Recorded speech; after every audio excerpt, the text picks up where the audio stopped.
Un mese di eventi nel periodo natalizio, un modo per rendere la città più accogliente e festosa, ma anche per cercare di attirare visitatori e turisti. Il comune di Santa Margherita Ligure ha presentato il programma di iniziative per Natale, anche quest'anno il titolo è Santa is Coming to Santa. Tante attrazioni come la pista di pattinaggio, il Christmas Village che sarà inaugurato il 6 dicembre, giorno dell'accensione dell'albero, la casa del grande elfo dove ci saranno laboratori per bambini e il castello cinquecentesco che proporrà osservazioni sotto il nome di Osservatorio di Babbo Natale. Il Comune di Santa Margherita ha voluto investire molto sul Natale, un Natale che dura un mese, è un Natale che porta turismo, un Natale per i bimbi, per i grandi, per le famiglie, per i nostri concittadini, ma anche per attirare un turismo fuori stagione. Una novità sarà il 28 dicembre con la parata di Natale.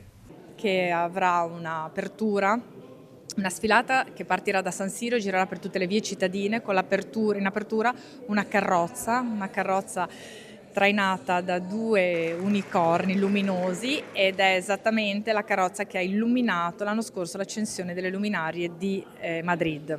Le ultime date con la festa di Capodanno e il Befana Day il 6 gennaio, oltre a questo ci saranno anche delle iniziative prettamente culturali. Innanzitutto rinnoviamo le festività natalizie qui nel complesso museale di Villa Durazzo, proprio per questo dopo il grande successo delle serate museali estive abbiamo voluto riproporre l'apertura del piano nobile visitabile sia con museo aperto o con visita guidata per tutto il periodo delle festività natalizie, quindi dal 2 dicembre al 6 gennaio.